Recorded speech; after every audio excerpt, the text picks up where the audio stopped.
Thank you so much for the opportunity to speak to all of you today. Happy New Year, everyone. And again, no PowerPoint. I just want to share with you something that has been really so passionate for me over the last couple of decades.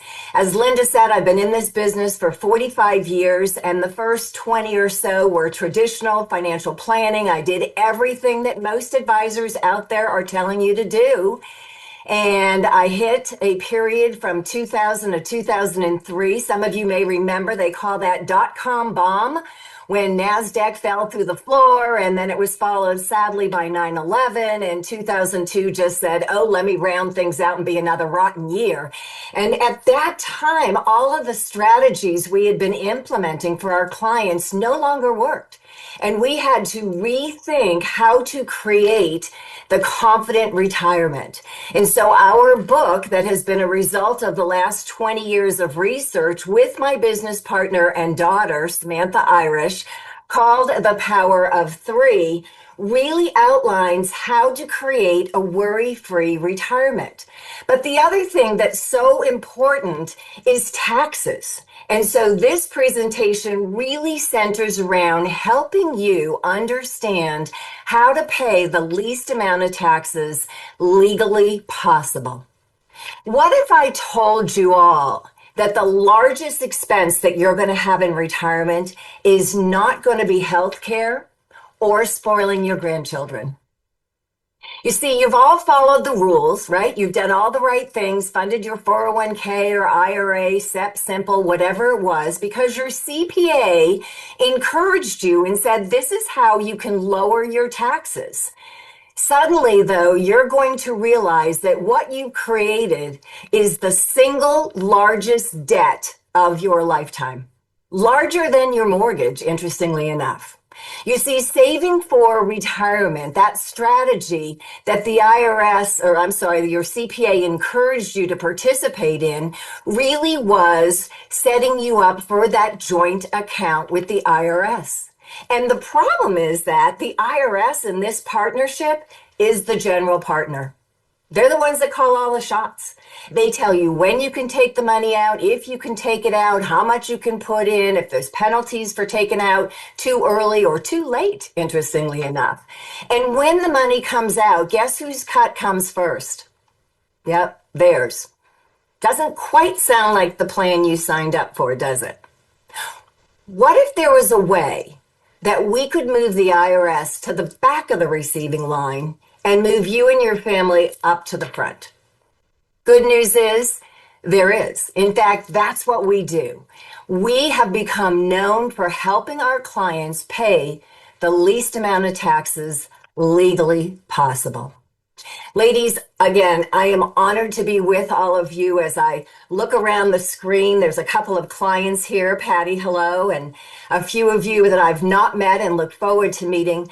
But I imagine that the women that are present, and I believe there may be a man here as well who's hiding behind his name, but that's okay, you're welcome as well. But I'll bet you've all taken risks in building those businesses, raising families, and probably carried more responsibilities than most people can imagine. And this is exactly why this conversation is so important. You have worked too hard to let the IRS take the rewards of your efforts. So today, I want to challenge the advice that you may have been given, maybe even by your CPA. I want to show you how to avoid paying what I refer to as optional taxes. What are optional taxes? They are taxes that you don't have to pay if you position your money the right way. The framework that I'm going to share with you today is the same principles that you'll find in our book, The Power of Three. Let's start, though, with a common piece of advice. You've heard it, I've said it. Put as much money away in your 401k as you can while you're in your highest earning years, because you'll be in a lower tax bracket when you retire. Now, whether you have a 401k or because you're self-employed, have a simple, a SEP, a profit sharing plan, whatever, if you have a spouse or a partner that's a W-2 employee and they're funding a 401k, listen up. It sounds smart to put that money away today because simple math, you earn 100,000, you put 10,000 away, you only have to pay tax on $90,000. But here's the problem.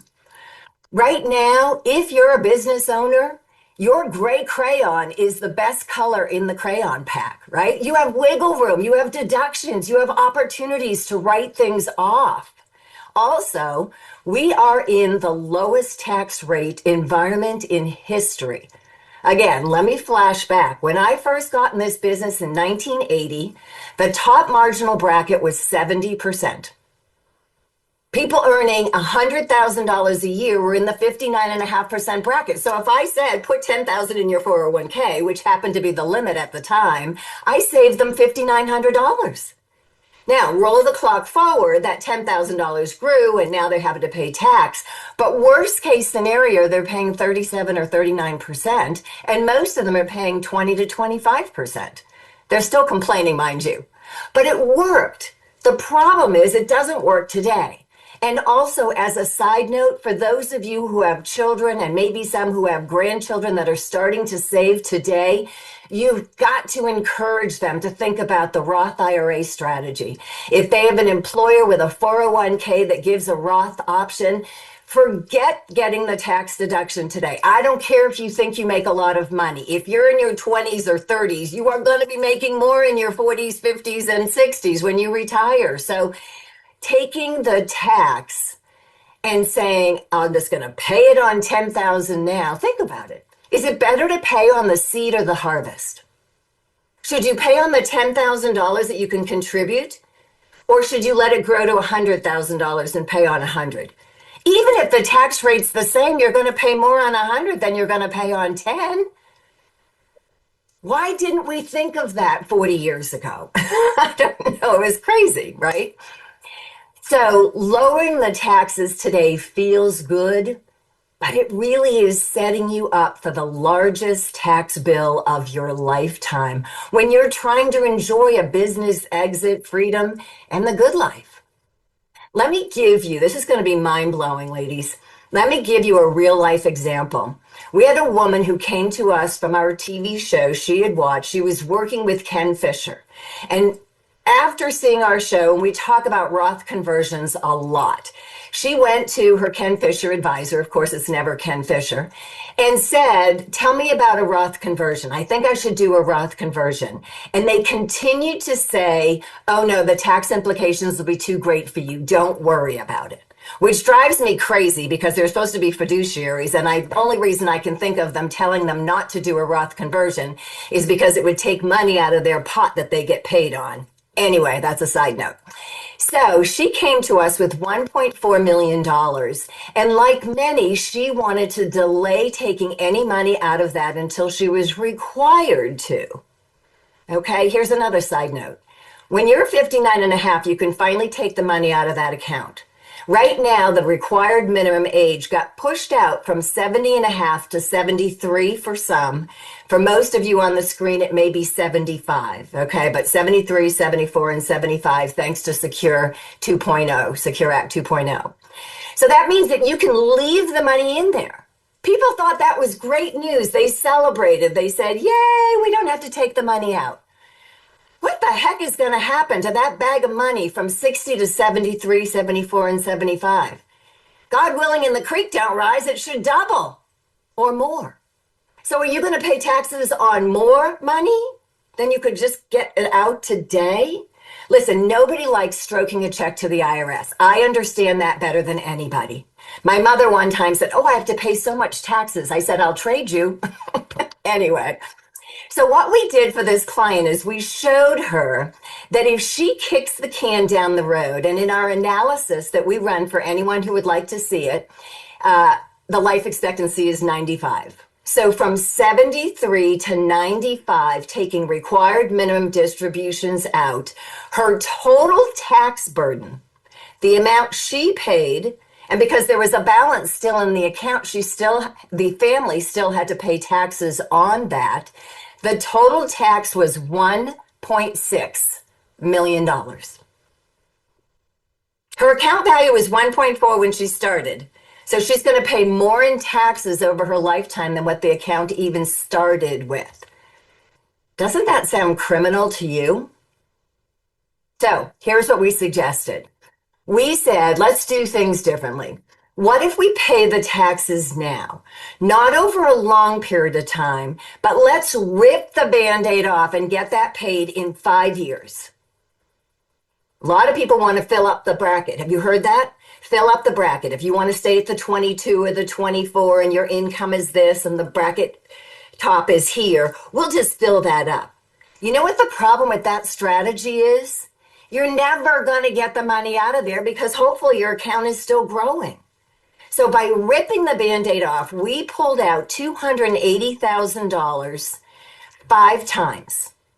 Now, the tax on $280,000 was $75,000. She wrote 5 checks for $75,000, and I didn't let her net it out of the account because I wanted to keep as much money in the Roth as possible, right? The problem when you net out the Roth conversion is that if you take the 280 and then need to take another 75, now you're taking 350, right? And so now you need more tax, and so it just gets worse. So we find the money, it's better to pay it with outside dollars. 5 times 75, horrible, painful. But it was $375,000 total versus $1.6 million. That is $1.2 million of optional tax. It's optional because it wasn't required. She just didn't know she had a choice. She had to pay something, but we showed her how to pay $375 versus $1.6 million. You know, a lot of people think leaving an IRA to your children is a great asset to leave as an inheritance. I promise you it is the worst asset you can leave to your children. If you want to do your children a favor, if you don't need the money, God bless you, convert that IRA into a Roth IRA and leave them a Roth IRA. Here's why. In the old days before Secure Act, you could stretch that IRA out, and many parents believed that their children were going to do just that. The sad truth was the parent was dead and the child didn't earn the money. And so they said, just pay the taxes and give me the money now. Okay. Very few people actually stretched it over their lifetime. But for the ones that do stretch it today, you can't do it over your lifetime anymore. It's 10 years is the maximum that you can stretch that IRA. So required minimum distribution has to come out each year. And at the end of 10 years, it has to be emptied. Now, change that to a Roth IRA. Once you convert that asset to a Roth IRA, you don't need to take required minimum distributions. So if you don't need the money, pay the tax now and then let that account sit and grow. And if you need some money, it's tax-free. And if you don't need the money, they don't come blow the whistle or charge you a penalty for not taking your required minimum distribution. And then when you leave that Roth IRA to your children, they get 10 years to kick the can down the road. And if they want to take money out of it, it's tax-free. But if they're smart and use other assets, that account can now double or better in that 10 years. Yes, at the end of 10 years, under current law, they have to pull it all out, but it's tax-free. Isn't that a better asset and a better strategy to leave as an inheritance? Isn't it better to spend down other assets and allow that to, because those kids aren't going to be able to shove a couple $100,000 or a couple $1 million into a Roth IRA. So that is one heck of a gift that you could leave to them. So what does this mean for each of you? Well, it means that by being proactive now, by choosing strategies like Roth IRAs, cash value life insurance, and other tax investments that can position you so that all of the growth, all of the income, and all of the rewards are 100% yours and 100% tax-free is a better strategy.